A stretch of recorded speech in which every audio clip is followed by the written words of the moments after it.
Early every fall, Toronto's Harbourfront Centre hosts the Toronto International Festival of Authors.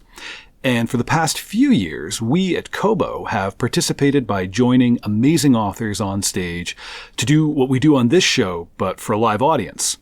This year, I, Nathan Maharaj, Kobo in Conversation producer and occasional host, I got to speak with the Giller Prize-winning novelist Shawn Michaels about his new book, Do You Remember Being Born?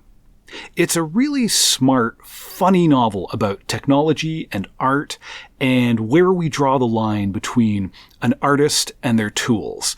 The tool in this case is an AI trained to write poetry, and the artist is a Marianne Moore-like poet who could really use the money being offered for this unusual assignment.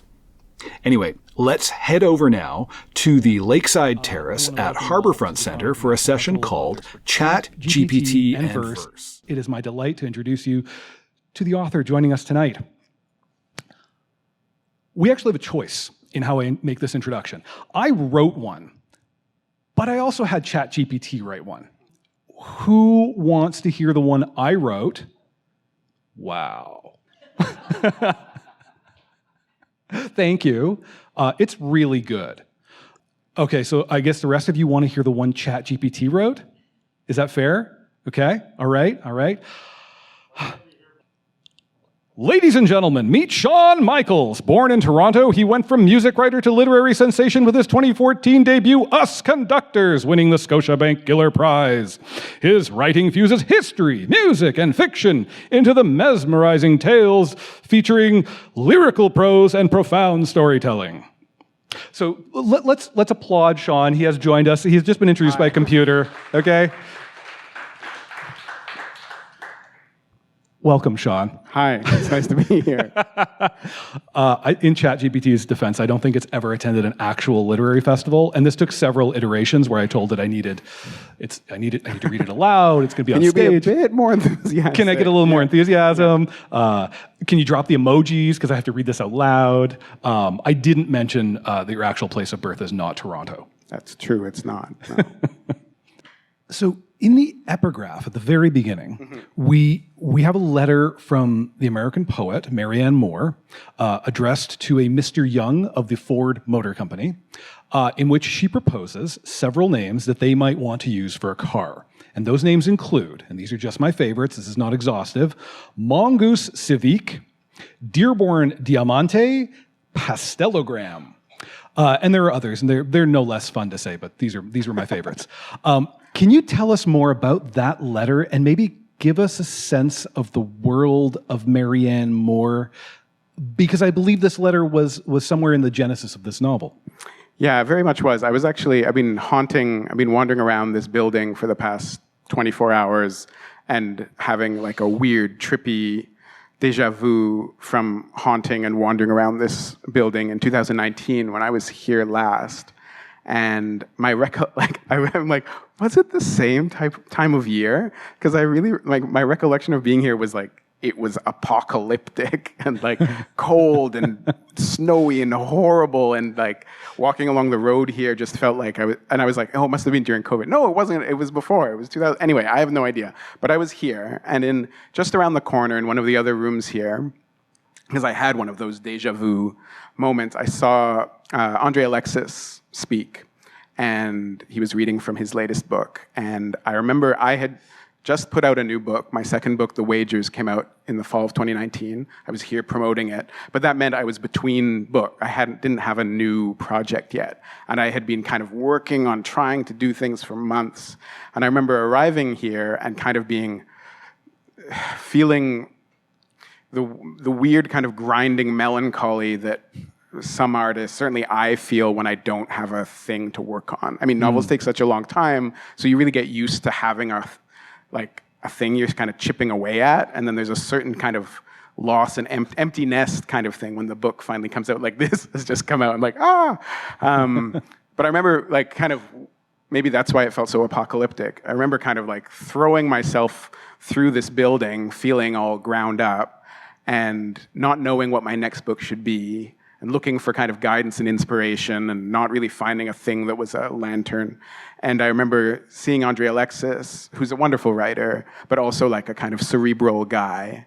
And he gave this talk about what he was working on, other books he had written, and what his future. He always has like 5 books in his pocket. And I remember, I think I wrote it down in a notebook. I remember this like pretty banal thought, but while I was watching him, which was like, you can write about anything, but also like you can write any kind of book.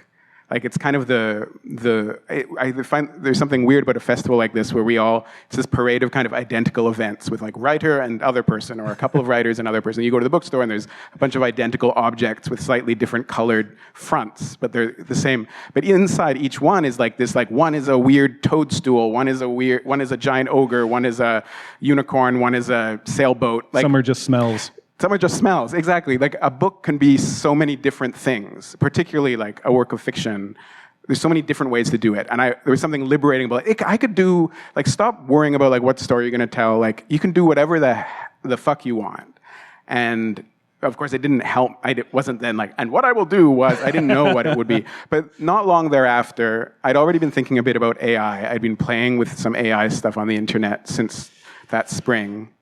But then I got home to Montreal, and to get to your question, I read an article in the New Yorker that was a review of a biography of Marianne Moore. And Marianne Moore is like this funny, very well-known, great 20th century poet whose work I was only superficially knowledgeable of.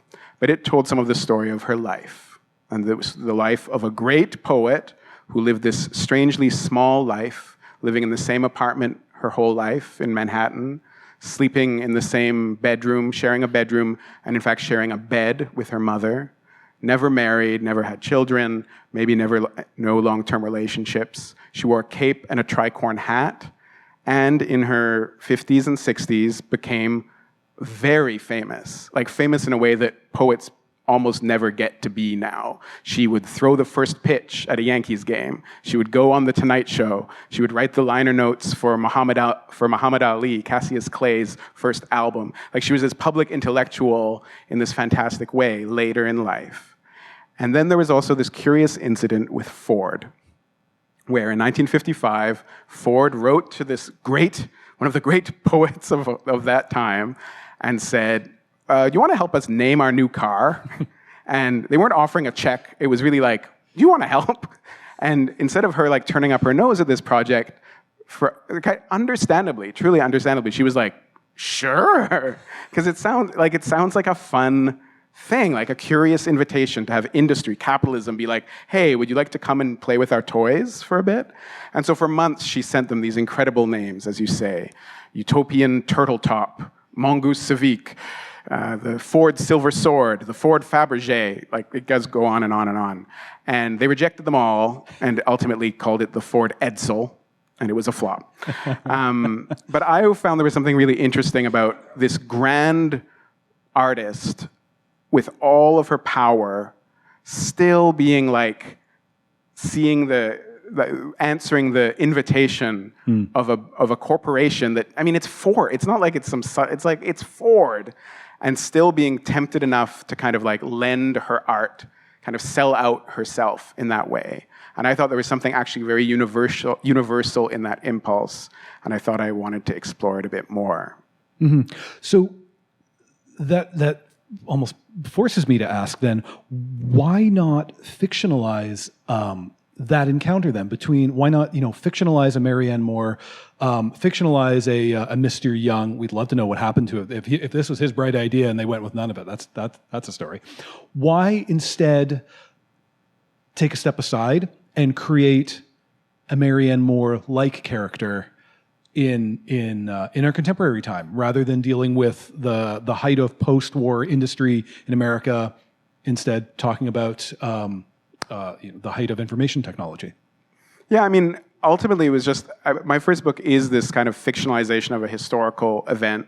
I think I partly also learned like the flaws of that form, which is everyone's constantly just comparing it, or not everyone, but there's a segment of readers that are just it's the angry theremin guys. the angry theremin guys are just comparing it against the reality, and they're either disappointed or excited about the mismatch. But also, I had done that, and each of my books really feels like a reaction to the other. I want to turn towards the thing I don't know how to do yet, and so that was definitely a big piece, that kind of repetition, and then also the curiosity I felt about this weird encounters I had started to have with large language models, with early AI writing stuff on the internet. And I just suddenly I saw, this character, this real person, Marianne Moore. I was like, what would Marianne Moore have to say about this? And then I made a deliberate decision. I wasn't just going to write a book about, what if Marianne Moore lived in the future? I would create my own character, and there's a lot of big differences between, Marianne in my book is tall, Marianne Moore is very short. I just got a note from the French translator who was like, here's the translation of the book. I'm going to change the name Marianne to Marianne, because Marianne in French is kind of unusual. And I'm thinking, no, you can't make it just the same as Marianne, as in Marianne Moore, because then people will think, anyway, these are the kinds of, ramble. She's probably Marie. Are we ending up? We'll end up with Marie. Yeah. Right. That's a good idea. That's not bad. There you go. You got a royalty coming your way. You started this book in 2019, as I understand it. This is well before the likes of GPT-4, which is the large language model AI from the company OpenAI that I was alarmed to realize has only been out for 6 months. This is the biggest 6-month-old baby ever.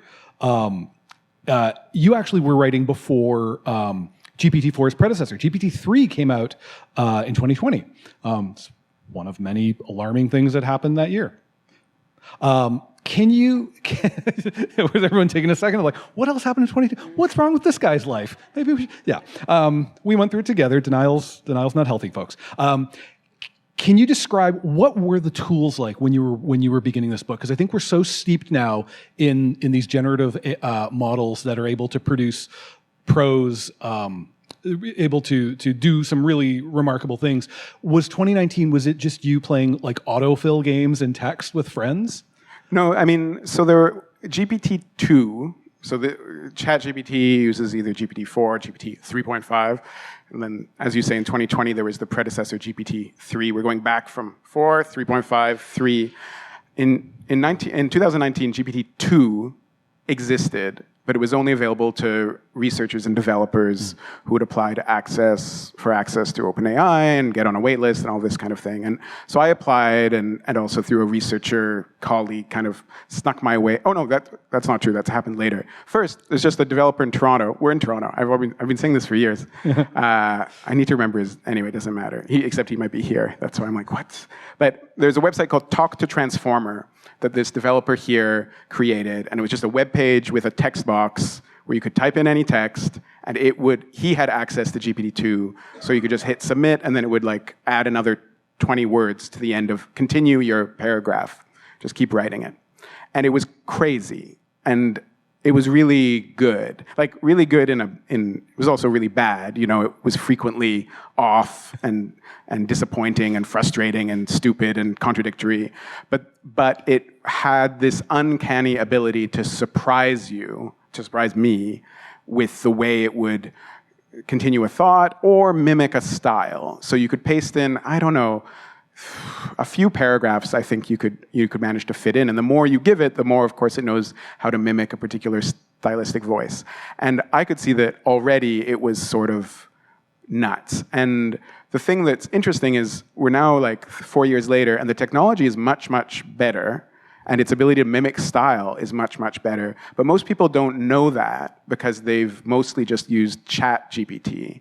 And OpenAI's product ChatGPT, which is a free website, takes that like sentence completion software and then has like trained and made it specialize in, okay, I want you to just be a very helpful robot who answers questions in a banal, reliable, calm, bland way. That is your job. And if you do anything else, like hits you on. So it's actually kind of hard to get ChatGPT to mimic prose voice.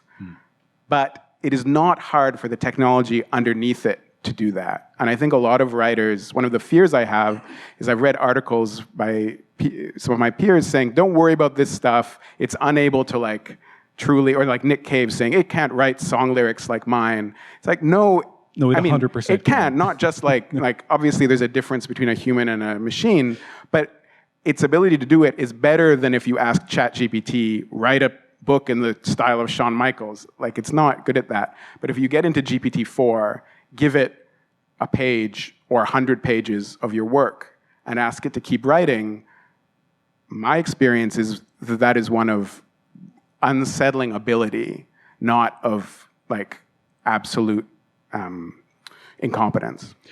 So as you began the book then, based on your experience of GPT-2 and GPT-3, was it frustrating or alarming or, I mean, books take a long time to write. Yeah. So to be writing about a technology that's like, it's still cooking.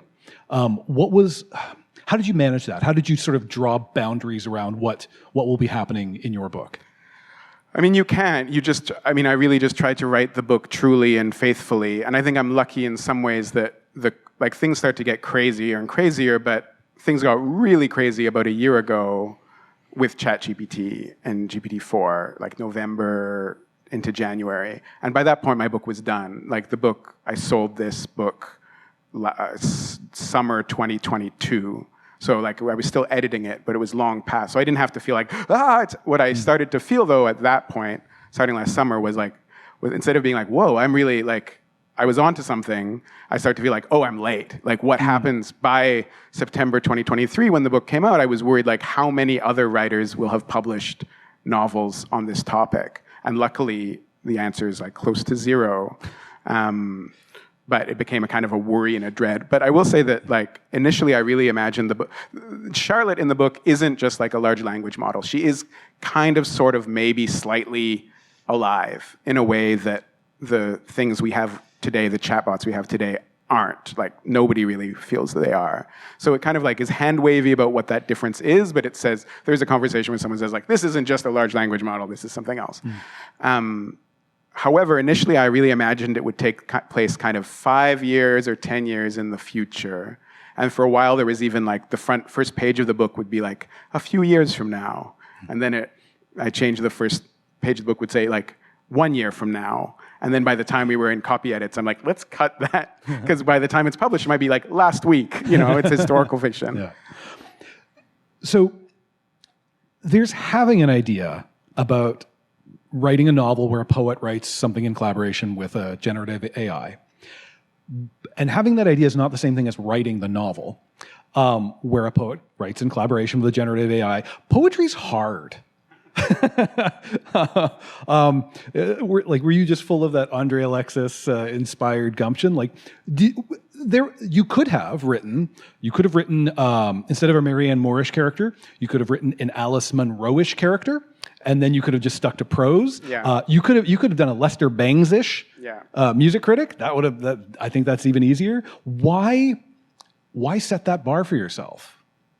Yeah, I mean, it was horrible to decide to write a book about a poet and about a poem. Like, at first I'm like, maybe I can get away without ever having any of the poetry in the book, because I'm not a poet. And then I quickly figured out I couldn't. But it's kind of like poetry represents something so vivid. Like, it represents something like material and real, and like poetry is different than prose in these certain ways. But it's also such a it's a symbol, right? For everybody, even people who don't, maybe especially people who don't read poetry. And it feels like one of the most clear tests of how we understand art and art making is, what does it mean to have an expression that resembles a poem, but which has no bodily lived experience, perhaps has no real intentionality. Like, what does all that mean? And it's kind of like the starkest version of that, and so it became kind of necessary to follow that course. One of the really interesting things I think about writing poetry with generative AI is, on one hand, you've got a technology that speaks based on its understanding of patterns. Understanding is a tough word, but it's a predictive model based on frequency and likelihoods, and that seems to run contrary to, I think, poetry. We expect this is where language is going to be used in novel ways.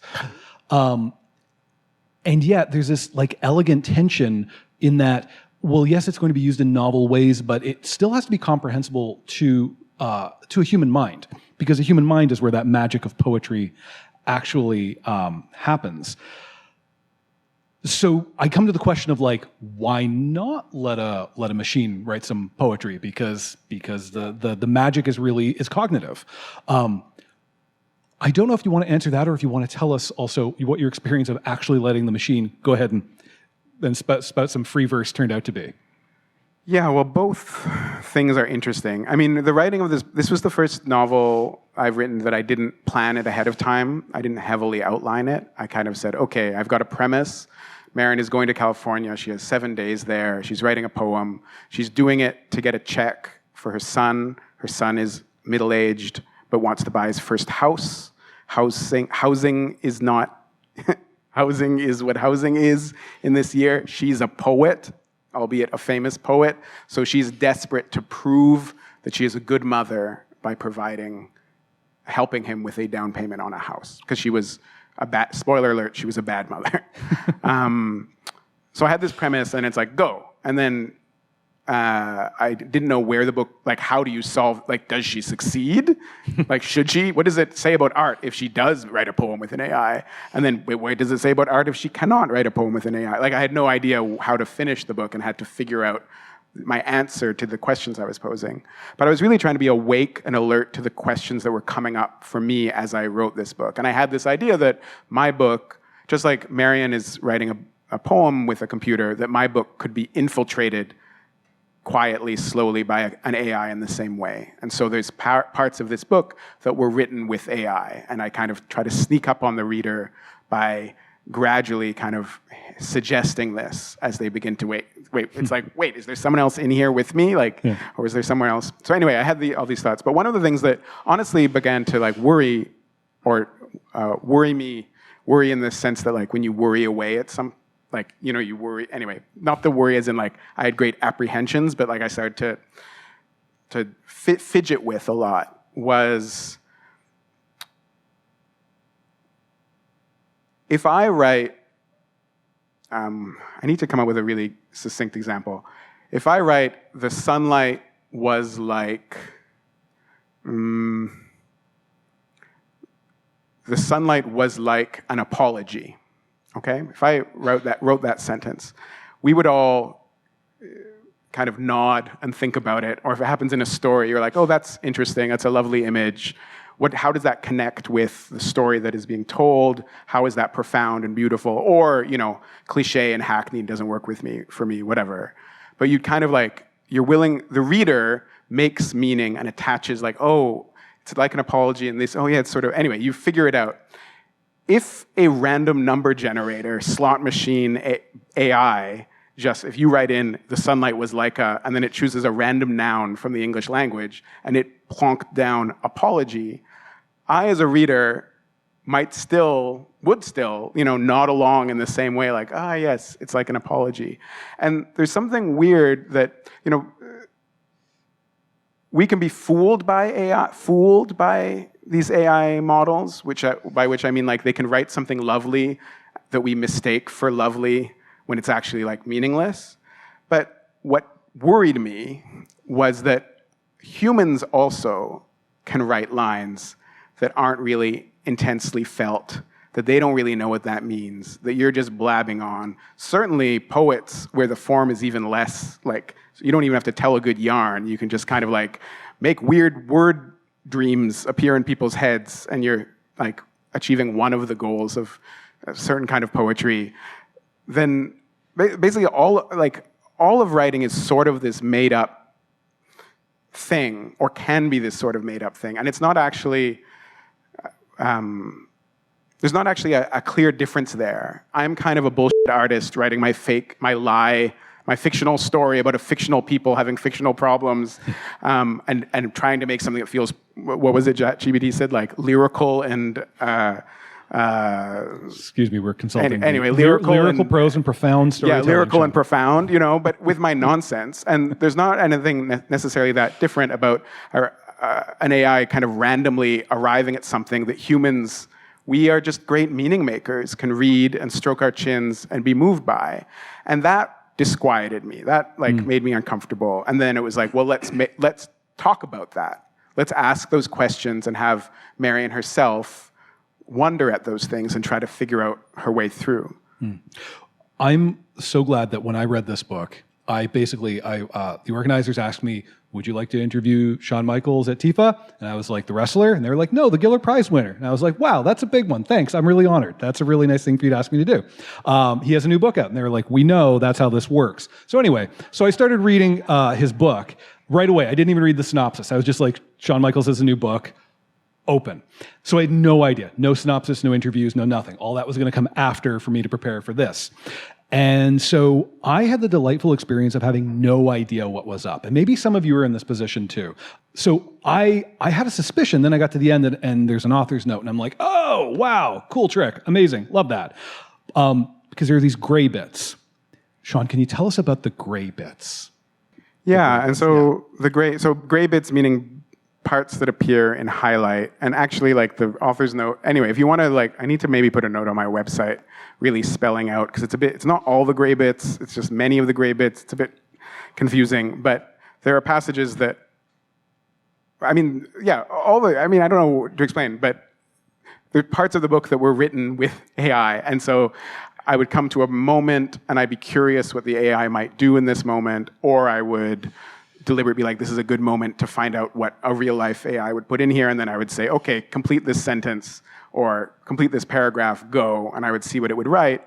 And then in, I think, absolutely every case, I then had to say, no, try again, no, try again, no, try again, between 10 and 10,000 times.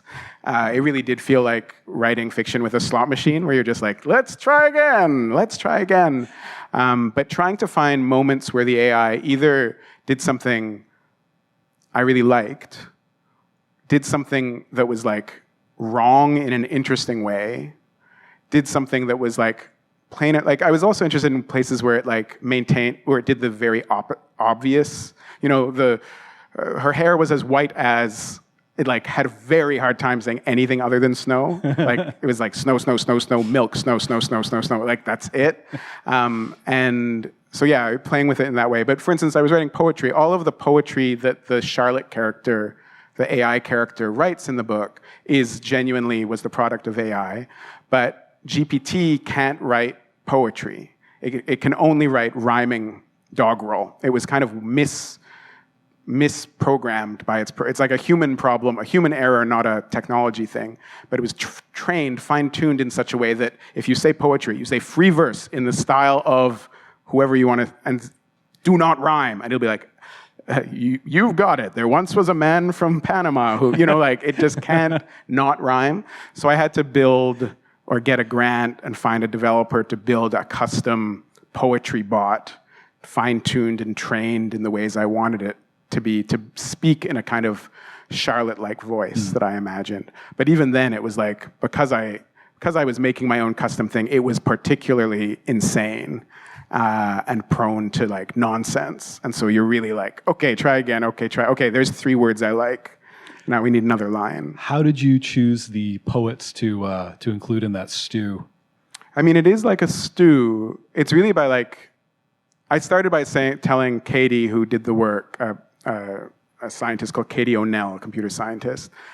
I was like, okay, feed it Marianne Moore and the complete works of Marianne Moore, some of her letters and so on. And then it came out, but Marianne Moore is kind of old-fashioned looking enough that I didn't have this contemporary voice I wanted. I didn't have a sense of humor that translated in the same way. And so then you just start adding really it's like a dash of this, a dash of that. And I thought it would be a little bit, funny is probably the wrong word, but interesting to also keep things local. I edited down and highly distilled, but I used parts of, what were they? 2 anthologies of Canadian contemporary poetry. One edited by Jim Johnstone and one by Rob Taylor, but of poets who are at this festival, some of them. But yeah, doing because I like that idea of like it's this great American New York poet, and then also a bunch of my faves from Winnipeg and Halifax. But waiting basically to see until you can't be that. It's just like until it starts to speak in the voice that you. It's kind of like playing with a synthesizer or something, which I don't know how to do, but where you're trying to get it like, how do I get that sound to be like the one in my head? Finally, okay, there it is. Stop. Yeah. How did you, aside from Charlotte being machine voiced, anything outside of that, how did you kind of carve that up, and how did you assign tasks to the machine? And did you ever want to take things back? Did you want to just like, no, I don't want to do that? You mean of stuff that's machine generated in the text? Yeah, I mean, you just play. I mean, it's really happened in the editing process. I did it in the composition process, but then at a certain point in the editing process, you're just like, I feel like this moment needs a beat of eeriness, or less eeriness and more obvious. You're just kind of like, editing for me is really like this act of equilibrium, seeking balance, finding the right balance, scene to scene to scene to scene, and finding where you need where I wanted those interventions or not. Yeah. It sounds like I'm thinking now of like one would be tempted to say, oh, you use the machine as a labor-saving device in the draft. But no, you've already described pulling the slot machine. It would have been easier to just write, give it a few minutes of your actual attention, and you might have got to something you would have been good with. Yeah, and I mean, yes, it would have been easier. It would have been different. I mean, it's a bit like saying, I don't know, I find in the AI conversation, I think it's interesting to imagine the way that some of this stuff will be a tool available to writers, not in a scary way, just in the same way that, should all poets be writing concrete poetry or like acrostics? Should all writers always write in the third person, or should they never use stream of consciousness? So like, there's all these kind of like techniques. Should I use a thesaurus to get really wild adjectives or not? And the idea that one of the techniques or one of the approaches that can be used is to like invite another, or like just like I could write a novel with someone else. It's very rare to see a collaborative novel because novelists hate like are solitary creatures and don't like spending time with other people while they write. But there's something interesting if you can invite another, I'm not going to say mind, but another like writing system into your word processor that I think it doesn't necessarily make things easier, but it changes the work. And maybe sometimes it's a change or a color that is generative in that other way. Like generative is in adds something different that you are choosing to make rather than like diminishing the work. Yeah, I mean, even if it's an irritant, it's still provoking you in some way. Yeah. Or maybe its dumb ideas help you change course. And I mean, we have to be careful about like not learning to write because we're busy leaning on like the probabilistic predictor, the autocomplete. You want to learn to write your own emails and not just be like, sounds good, sounds good, sounds good, until everyone's voice is the same. But yeah. Each of your books, in some way, I think, addresses technology. And I'm going to make the argument here. We all know that the theremin is a piece of technology. It's a musical instrument. So us conductors check technology. We've been talking about technology. The new book, Do You Remember Being Born? Clearly a novel that grapples with technology. And I'm going to argue that The Wagers, being about gambling and probability, deals with the technology of prediction, our best ability as humans to tell what's coming next. And so I wonder, after 3 novels, do you have a sense of yourself as a novelist and the kinds of stories and themes that you'll be able to, what's the suitable grist for your particular mill? No. Someone made the same observation to me that, all 3 of your books are kind of sciencey. And I was like, what? And then I'm like, oh yeah, true. I kind of feel like technology, like we live in, we have to figure out life and art under capitalism. And kind of also one of the big challenges of today is like figuring out life under technology.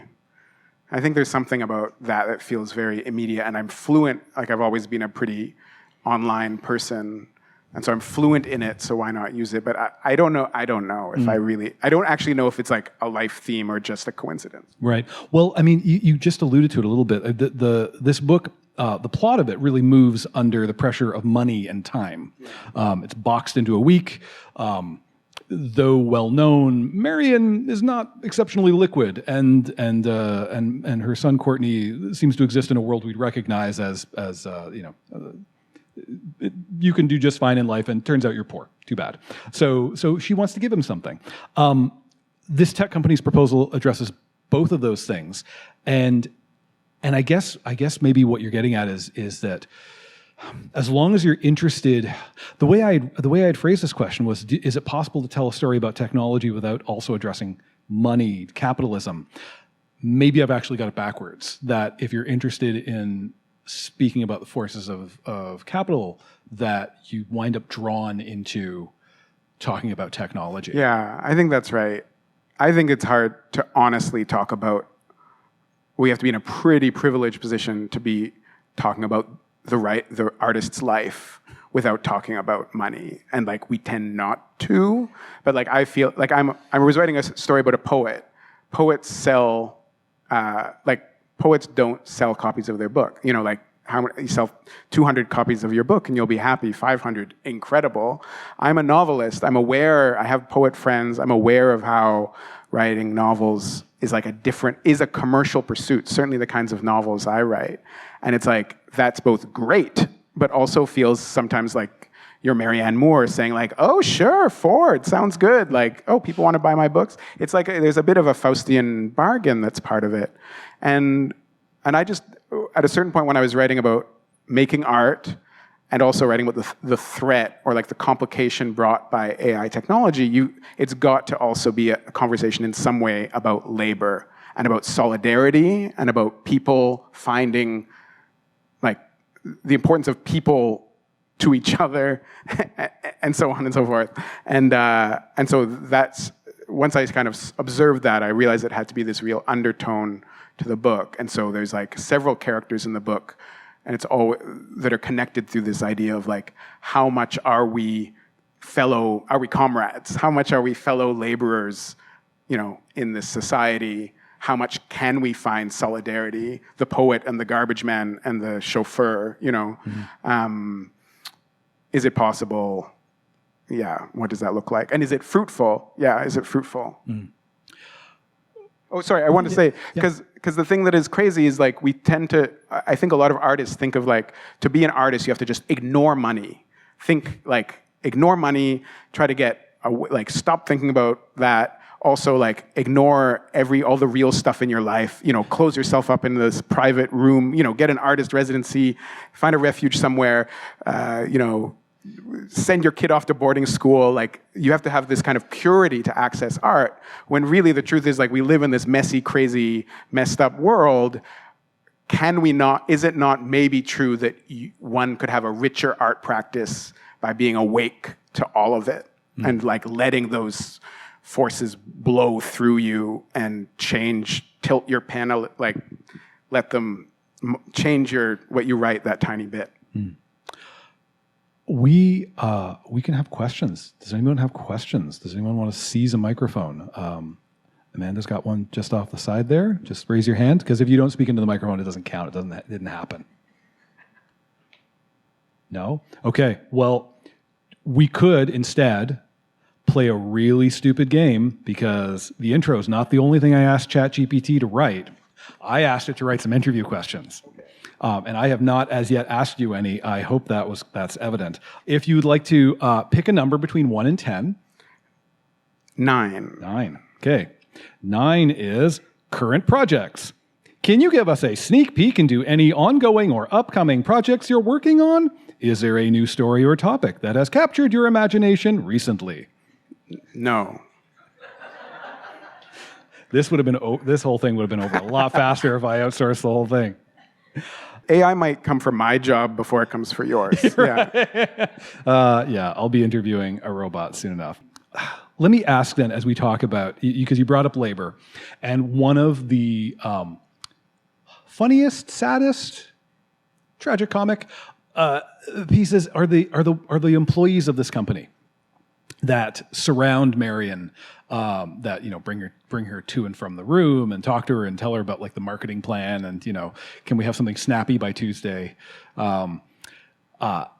They seem a tricky. I mean, they're funny to read, but they also seem a tricky lot to write because I think you're not trying to be cruel or dismissive. I think you're actually trying to write a full human psychology in a very particular context, which is tricky because it's also psychology that by its nature is trying to elude an individuality.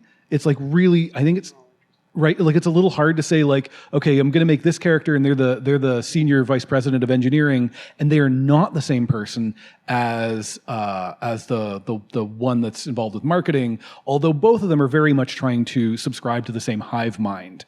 How did you approach setting that cast of characters that would be around Marion as she undertook this project?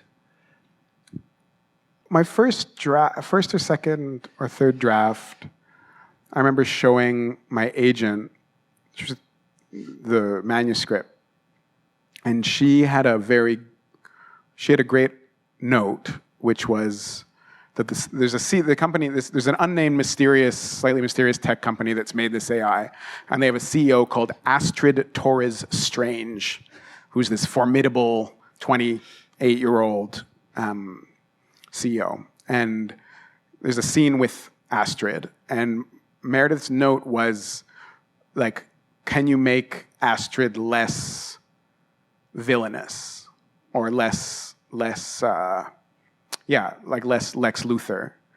And I did. And the reason for this was that Meredith kind of articulated and that was very persuasive to me was we've kind of lived through this cycle. Literature has lived through the tech novel is now the internet tech novel is like 25 years old, 25, 30 years old. And we've lived through the cycle of like introducing the idea of like internet tech bros and Silicon Valley startups.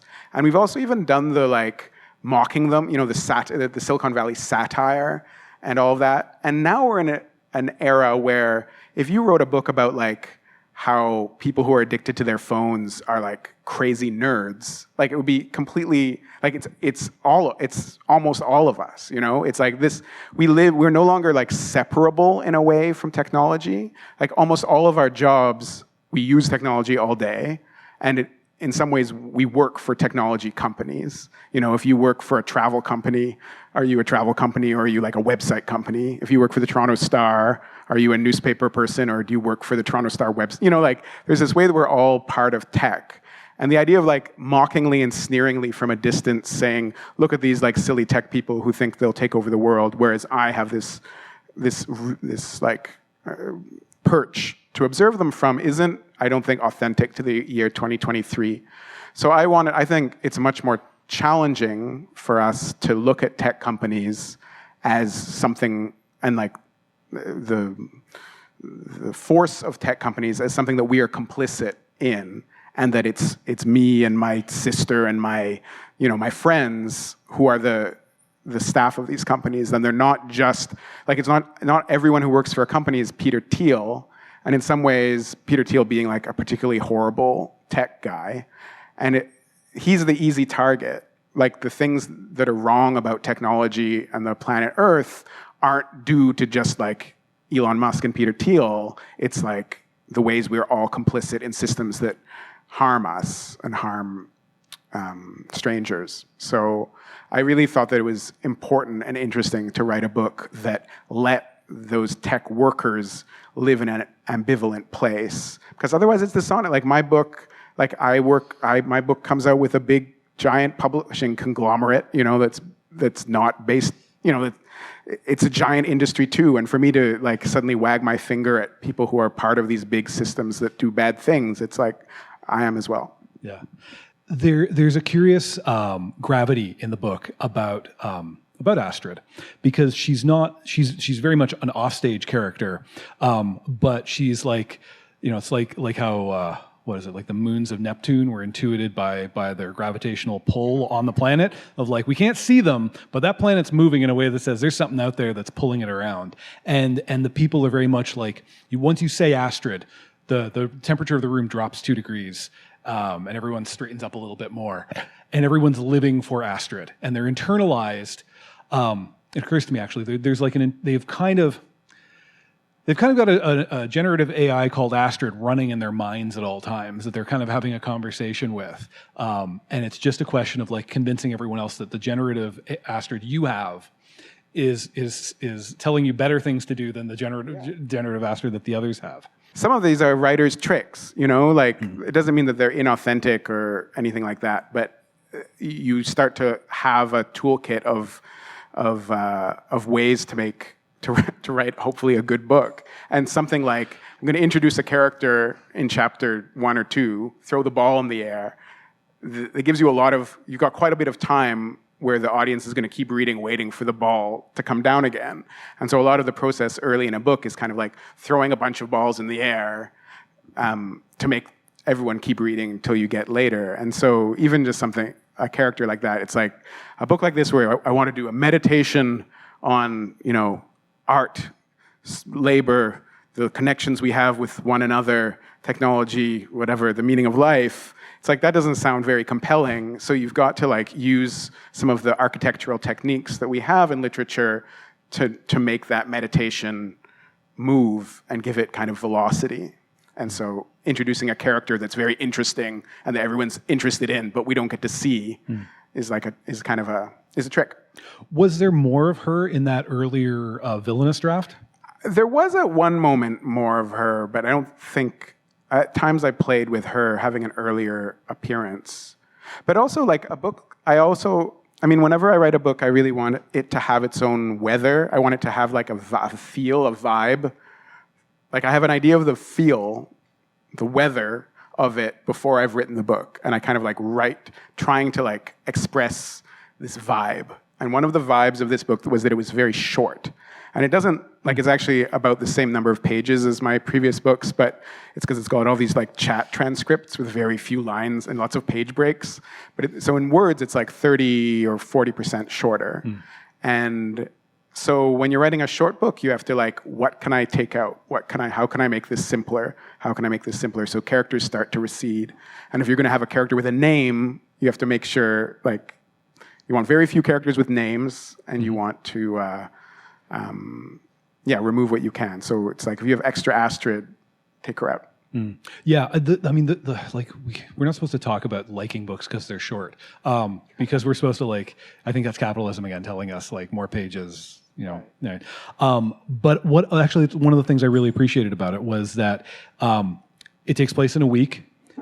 It is readable if you've got a whole day off, you could probably make it. I'm not that kind of reader. I get restless. But it's certainly a novel you could, if it's a chapter per bedtime, you can do the days with Marion. Maybe less, yeah. Yeah, exactly. No, I read Greenwood by Michael Christie when that came out. I saw Michael and I was like, oh, your new book, it's real page turner.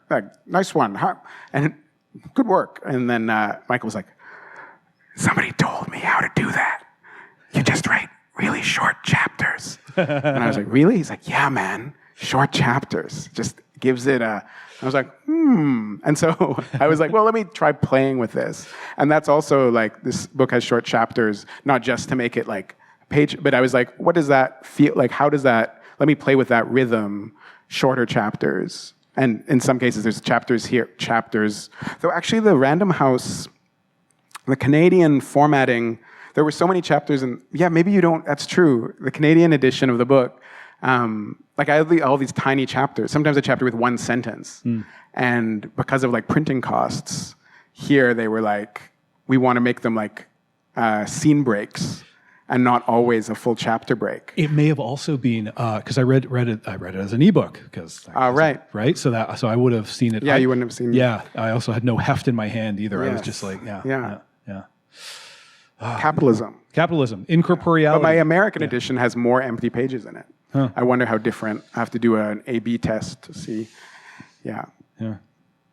So there's a line in the book, maybe you don't have to be alive to sound alive. And it struck me as just a really wonderful statement just about the general statement about books, literature, these characters who do not exist, but they're alive to us.